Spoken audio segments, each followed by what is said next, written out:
We are continuing the secondary structure of proteins in this module again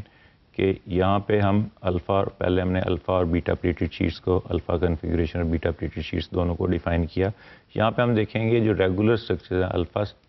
जो है alpha helix और beta pleated sheets, उसके अलावा भी कुछ इरेगुलर स्ट्रक्चर्स हैं जो मोस्टली प्रेजेंट होते हैं बीटा प्लेटेड शीट्स को आपस में जोड़ने के लिए। In contrast to regular repeating elements in the twist of an alpha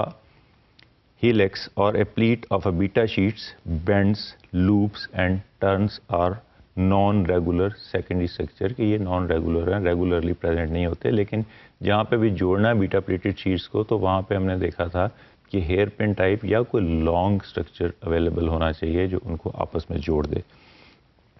So these are the non-regular secondary structures that do not have a repeating elements कि ये उसी तरह के elements वहाँ पे भी repeat नहीं होते।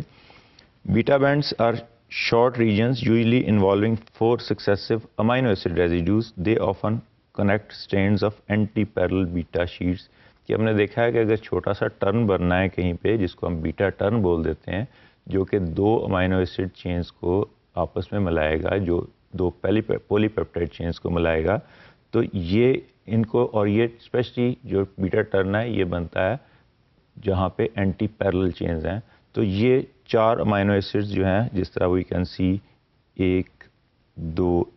3 और 4, ये टर्न के अंदर ये 4 अमीनो एसिड्स ही आते हैं जो इसको बीटा टर्न की फॉर्म में दे देंगे और ये रूटीन में एंटी पैरेलल स्ट्रक्चर्स को जो एक बीटा प्लेटेड शीट्स को दूसरी को के साथ मिला रहा है वहाँ पे ये बीटा बैंड्स बन जाते हैं। But these are the not regular structures and not repeating. Beta band reverse the direction of a polypeptide chain कि ये हमने देखा है कि ये पॉलीपेप्टाइड चेन जहाँ एंटी पैरेलल है, एक साइड पे अमाइनो ग्रुप पर अमाइनो टर्मिनस और कार्बोक्सी टर्मिनस चल रहा है जबकि दूसरी स्ट्रैंड में कार्बोक्सी और अमाइनो चल रहा है कि ये पैरेलल नहीं है, एंटी पैरेलल है, जिस तरह हमने पिछले मॉड्यूल में देखा है। जहाँ पे भी एंटी पैरेलल चेन्स होंगी वहाँ उनको आपस में जोड़ने के लिए बीटा बैंड्स जो हैं वो उसको हेल्प करेंगे to form a compact globular shape. The structure is a 180 degree turn involving the 4 amino acid residue कि इसका जो टर्न है वो 180 डिग्री पे होगा कि इस तरह गोलाई में जिस तरह हमने कहा है कि हेयर पिन टाइप स्ट्रक्चर बन जाता है, तो ये 180 डिग्री पे टर्न करेगा और 4 जो हैं अमीनो एसिड रेजिड्यूज इसमें रूटीन में इन्वॉल्व होंगे। The carbonyl oxygen of the first residue and forms a hydrogen bond with the amino group hydrogen of the fourth residue के हमने देखा है कि हमने पीछे डिफाइन किया है कि यहाँ पे 4 डिफरेंट अमीनो एसिड्स हैं। रूटीन में इनके बॉन्डिंग जो होती है कि एक का पहले का ऑक्सीजन ग्रुप और 4 नंबर का, ये 4 नंबर है, ये 1 नंबर है, इनका एक का ऑक्सीजन ग्रुप और चौथे जो है ना वो अमीनो एसिड रेजिड्यू का हाइड्रोजन ग्रुप, ये आपस में बॉन्डिंग बना रहे हैं यहाँ पे। Beta bands were given this name because they often connect successive strands which are anti parallel in the beta sheets, इसीलिए इसको बीटा बैंड्स कहते हैं कि ये 180 डिग्री के ऊपर जो है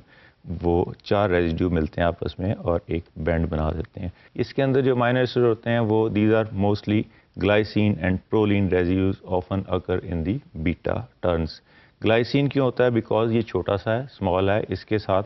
आर ग्रुप जो है वो हमने देखा है कि एक H हाइड्रोजन सिर्फ एक लगा हुआ आर ग्रुप का, ये मोस्ट फ्लेक्सिबल है, इसकी फ्लेक्सिबिलिटी की वजह से ये कहीं पे भी बीटा टर्न के अंदर एडजस्ट हो जाता है। लेकिन दूसरी तरफ वी कैन सी कि प्रोलीन क्यों इसके अंदर है कि प्रोलीन में हमने देखा है कि यहाँ पे proline because peptide bonds involving the amino nitrogen readily assume the cis conformation, a form that is particularly amenable to a tight turn कि जहाँ पे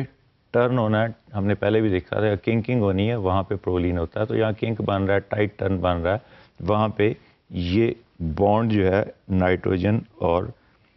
कार्बन के दरमियान जिसको हम अमीनो नाइट्रोजन भी बोलते हैं, ये बॉन्ड जो है ये क्योंकि ये इस रिंग के साथ अटैच है इसलिए ये बॉन्ड फ्लेक्सिबल नहीं है, तो ये एक पर्टिकुलर किंक वहाँ पे देता है जो इसको बीटा टर्न फॉर्मेशन में इसकी जो है ना हेल्प करता है।